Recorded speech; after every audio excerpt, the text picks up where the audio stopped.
नमस्ते दोस्तों। मैं सुमन बाथरूम में स्नान कर रही थी। बाथरूम का दरवाज़ा कांच का था, जिसका मतलब है कि अंदर वाला बाहर की छाया देख सकता है और बाहर वाला भी अंदर की छाया देख सकता है। स्नान के दौरान मैंने नोटिस किया कि दरवाजे के सामने कोई हिल रहा है। ये देखकर मैं एकदम रुक गई। फिर मैंने सोचा तभी शायद उसने मेरी आवाज़ सुन ली। मैं बाथरूम से बाहर निकली और ऐसा दिखाया जैसे मुझे कुछ पता ही नहीं।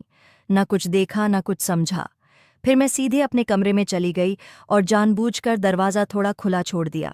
मैंने सोचा अगर यह संयोग था तो वह दोबारा इधर नहीं आएगा, लेकिन अगर उसने जानबूझकर ऐसा किया तो बार बार आएगा। और सचमुच जैसा मैंने सोचा वैसा ही हुआ। मैंने देखा कि वह मेरे कमरे के दरवाजे के सामने से गुजरा और मुझे साफ दिखा कि वह मुझे ही देख रहा था। उस वक्त मैं समझ नहीं पाई कि क्या करूं, लेकिन फिर मैंने खुद से कहा, सुमन, अगर वह खुद तेरे पास आ रहा है तो जो वह चाहता है उसे दे दे। वैसे भी बांटने से कुछ कम नहीं होता। ये विचार आते ही मैंने खुद को उस पल के हवाले कर दिया। मैंने कपड़े बदले और एक हल्की पारदर्शी नाइटी पहन ली। फिर मैं ड्राइंग रूम में टीवी देखने चली गई। वह भी वहां बैठा था।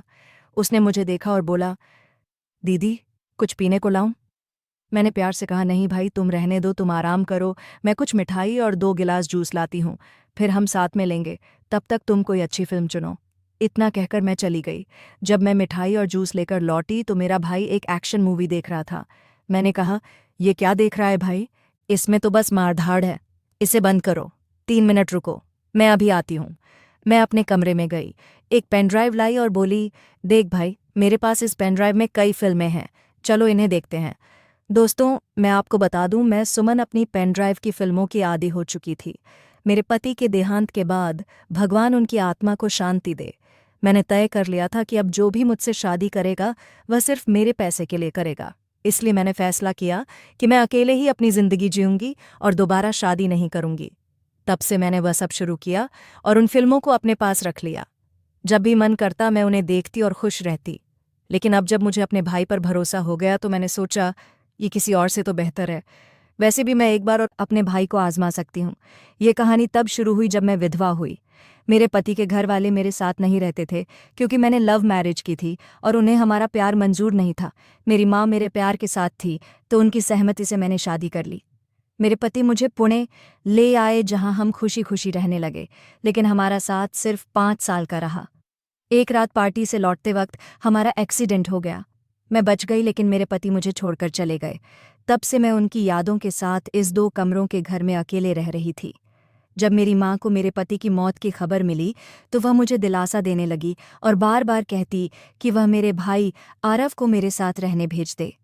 वह कहती, सुमन, कब तक अकेले रहोगी? लोग तरह तरह की बातें करते हैं। मैं कहती, माँ, मुझे अकेले रहने दे, मैं खुश हूँ। लेकिन माँ कहती, नहीं, शादी कर ले। मैंने कहा, शादी बिल्कुल नहीं माँ। फिर माँ बोली, ठीक है तो अर्जुन तुम्हारे साथ रहेगा। मैंने कहा, ठीक है, भाई को भेज दो, लेकिन शादी के लिए दोबारा दबाव मत डालना। इसके बाद आरव मेरे साथ रहने आ गया। मैंने अर्जुन के लिए एक अलग कमरा तैयार किया, जिसमें एक कंप्यूटर रखा ताकि वह पढ़ाई कर सके। मैंने उससे कहा, आरव, तुम यहाँ रहो, लेकिन जो कुछ भी देखोगे या सुनोगे उसका जिक्र कभी मत करना। उसने पूछा, दीदी, आपका क्या मतलब? मैंने कहा, बस वही जो मैंने कहा, तुम पढ़ाई करो और बाकी चीज़ों से मतलब मत रखो। वह मेरी बात नहीं समझा, लेकिन मैंने सोचा कि अब मुझे सावधान रहना होगा। फिर भी कुछ चीज़ें छुप नहीं पाईं और धीरे धीरे उसे मेरे बारे में पता चलने लगा। अब वापस मौजूदा समय में आते हैं। जब मैंने जूस और मिठाई रखी और पेन ड्राइव की फिल्म शुरू की तो अर्जुन बेचैन हो गया। मैंने जानबूझकर ऐसा किया था। मैंने पूछा, क्या हुआ भाई, इतना परेशान क्यों हो? उसने कहा, हाँ दीदी, मैं परेशान हूँ। मैंने पूछा, क्यों, क्या हुआ? उसने कहा, कुछ नहीं दीदी। मैंने पूछा, फिल्म कैसी लग रही है? उसने कहा, दीदी, ये क्या चला रखा है? ये तो परेशान करने वाली फिल्म है। मैंने कहा, क्या शर्म आ रही है? वैसे मैंने तुम्हें कल देख लिया था। वह चौंक गया और बोला, देख लिया मतलब? मैंने कहा, हाँ, मैंने तुम्हें बाथरूम के दरवाजे की झिड़ी से झांकते देखा और कांच के दरवाजे से तुम्हारा साया भी। मैंने तुम्हें मेरे बेडरूम के सामने से गुजरते भी देखा। उसने कहा, हाँ, लेकिन वो संयोग से हुआ।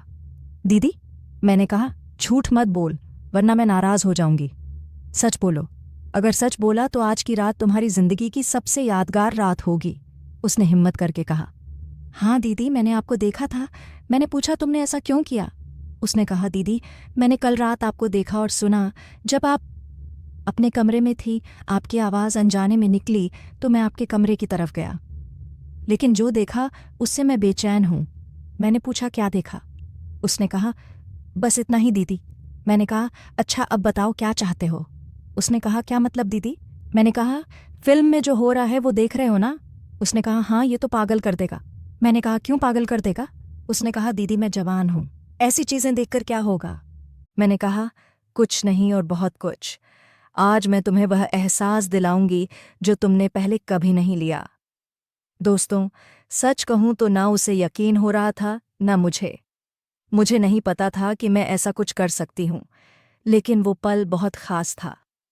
मुझे लंबा समय हो गया था, इसलिए मैंने सब भुला दिया और उस पल में खो गई। मेरा भाई आरव अब जवान हो गया था। वह ऐसा था कि कोई भी औरत उसे पसंद कर सकती थी। वह सब कुछ जानता था, लेकिन मुझसे थोड़ा डरता था। जब मैं फिल्म की हीरोइन की तरह उसके सामने आई तो उसका हौसला बढ़ गया। फिर हम उस रात एक दूसरे में खो गए। मैं बार बार उसकी तरफ बढ़ी और वो भी मुझ में डूबता गया।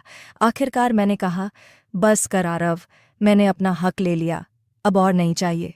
उसने कहा, लेकिन दीदी मेरा मन अभी भरा नहीं, मैं और चाहता हूँ। मैंने कहा, मैं हूं ना, जो चाहिए ले लो। फिर उसने कुछ ऐसी चीज़ें की जो मैंने कभी सपने में भी नहीं सोची थीं। वह मेरे लिए नया था, जैसे पहली बार अनुभव कर रही हूँ। मैं यकीन नहीं कर पा रही थी कि मेरे साथ क्या हो रहा है। वह अनुभव मेरे ख्यालों से परे था। मैं बहुत खुश थी क्योंकि यह एहसास अनोखा था। उस दिन से हमारा रिश्ता बदल गया। मेरा भाई हर दिन मुझे ढेर सारा प्यार करने लगा। हमने यह कई महीनों तक किया, लेकिन फिर एक खबर ने मुझे हिला दिया। मुझे पता चला कि मैं गंभीर रूप से बीमार हूँ और मुझे कैंसर है। अब मुझे समझ नहीं आ रहा कि क्या करूँ। क्या यह मेरे कर्मों की सज़ा है? मैं आपसे अपनी कहानी इसलिए शेयर कर रही हूँ ताकि आप मुझे सलाह दें। मुझे पता है आप कहेंगे कि यह मेरे कर्मों का फल है, लेकिन मैं चाहती हूँ कि आप मेरी भावनाओं को समझें, मेरी जगह खुद को रख कर देखें और फिर सलाह दें। मैं आपके सुझावों का इंतज़ार करूँगी और उन्हें ध्यान से पढ़ूंगी। तो दोस्तों, यह थी मेरी कहानी। आपको ये कैसी लगी? कमेंट करके ज़रूर बताएं। अगर पसंद आई तो लाइक करें और दोस्तों के साथ शेयर करें।